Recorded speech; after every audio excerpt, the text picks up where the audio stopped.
I'd spent 2 decades overseas, building bridges where they didn't belong and rerouting convoys through hell, and all I wanted was quiet. Just 60 acres of land in the Oakhaven Valley, where the only rules were the ones I set for myself and my cattle. I found it too. Bought the property, deed was ironclad, boundaries were sharp. But I made one fatal rookie mistake. The only access road to my ranch, the one the feed trucks, the fire department, and everyone else had used for 50 years, cut right through the new, fancy subdivision called Summit Trails. And that's where Victoria Vance, the HOA president, came in, strutting down my gravel driveway one hot Tuesday morning, planted her heels square in the dirt, and grinned like a shark who'd just found lunch. "You can't use this road anymore." "Jake," she said flatly, like she was doing me a favor. Behind her, 2 little board members nodded in unison, and a crew started welding a massive steel gate right across my lifeline. They looked like debt collectors arriving to cash in on a debt I never owed. When she finally handed me a notice demanding I join the STA and pay their astronomical monthly dues or lose all access, the truth hit me. This wasn't about community standards. It was pure, simple extortion. I reminded her my land was independent. I reminded her of the decades of uninterrupted use. She didn't care.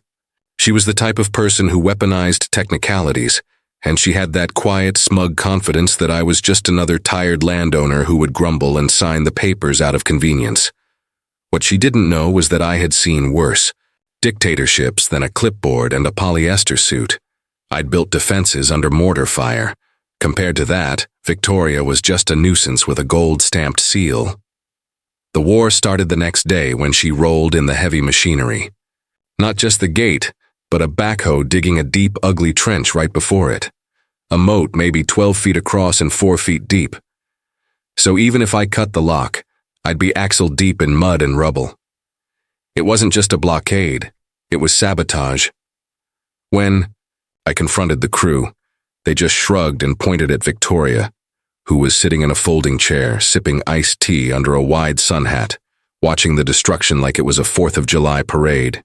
"Community improvements," she chirped, waving her glass at me in mock salute, "making sure non-members don't trespass." Trespass. That word hit me hard. I called the Oakhaven Sheriff's Office, but the deputy just shook his weary head, saying, "Technically, the HOA owns this stretch. You might have a case under easement law, but those cases take time. Months, even years. Until then, it's a gray area. A gray area. The law's way of saying you're on your own." For a few days, I improvised. I borrowed an old dirt bike and hacked a rough trail through the thick forests skirting the subdivision. It got me out, but it wasn't practical for supplies. So I called an old service buddy, Gus, who still flew choppers for a living. Seeing that bird hover over Victoria's manicured lawns, lowering pallets of hay and fuel right into my pasture, was probably the best 5 minutes of my month. Victoria nearly choked on her lemonade and filed complaints about unauthorized aerial disturbances. The sheriff tossed them, but her letters kept coming, threats of civil action, accusations of operating industrial machinery at midnight, all pure fiction. She wanted to bury me in paperwork as much as she wanted to bury who. Behind that gate, one evening I saw floodlights blazing. Victoria and her loyalists were deepening the trench, turning it into a proper moat. I pulled off my helmet, stared at the spectacle and laughed. A good, deep, honest laugh. "Find another way home, Jake," she yelled across the gap, her smile. "Poison?" I didn't answer. I didn't need to, because right there the idea sparked. A bold one, crazy enough to work, forged from 2 decades of military engineering. If she wanted to dig down, fine. I'd go deeper. Back in my workshop, I unrolled the blueprints for culverts, shoring methods, and emergency bypass systems. Building a tunnel wasn't just possible, it was my specialty. I called Gus and another, veteran friend Smitty, when I explained the situation. Some HOA witch is trying to blockade me. They didn't hesitate. "Hell yes, I'm in," Gus laughed. Under the cover of darkness, with shovels, drills, and scrap steel, we began. Every scoop of soil was a small, satisfying victory against Victoria's self-made tyranny. She was strutting around during the day, bragging about putting me in checkmate. utterly clueless that I was literally tunneling under her nose. The work was grueling, hauled dirt out in barrels and disguised them with tarps. We reinforced the walls with plywood and steel braces, rigged a salvage generator to power a fan system for ventilation.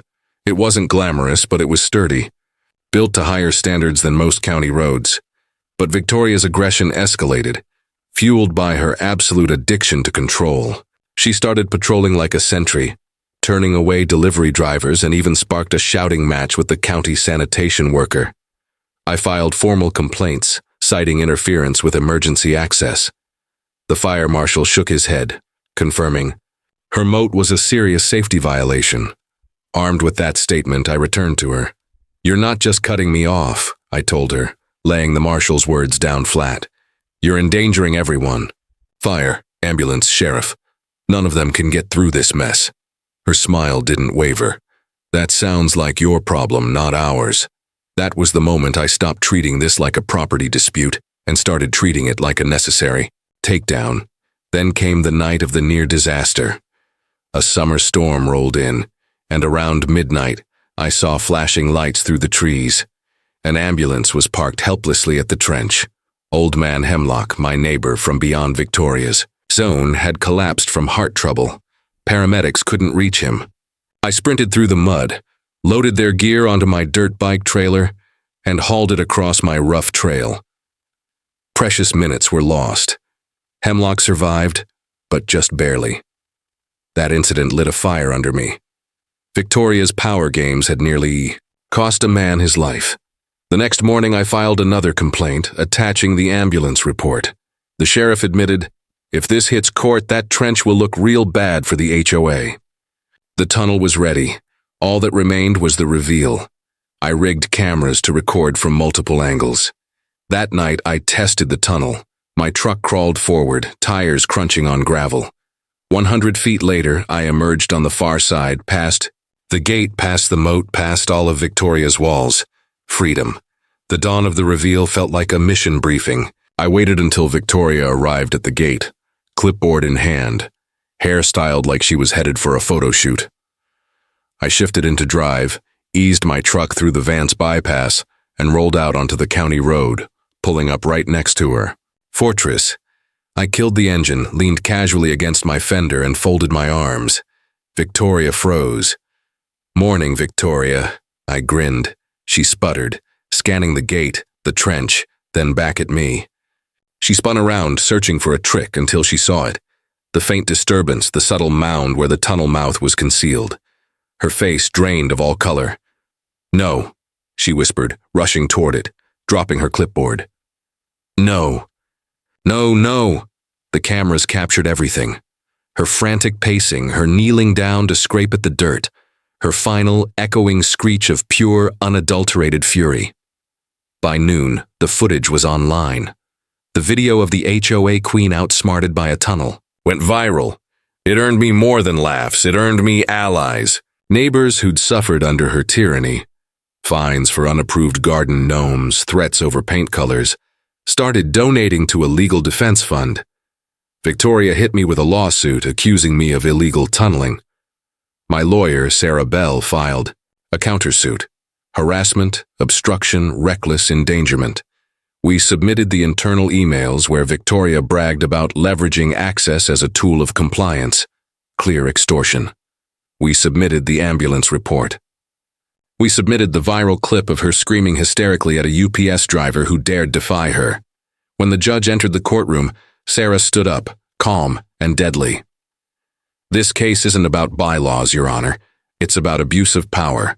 The HOA took a legal easement and turned it into a weapon. They endangered lives." The judge leaned back, eyes fixed on Victoria, and spoke. "The actions of the Summit Trails Association were malicious and reckless. He recognized my easement and granted permanent, unrestricted access.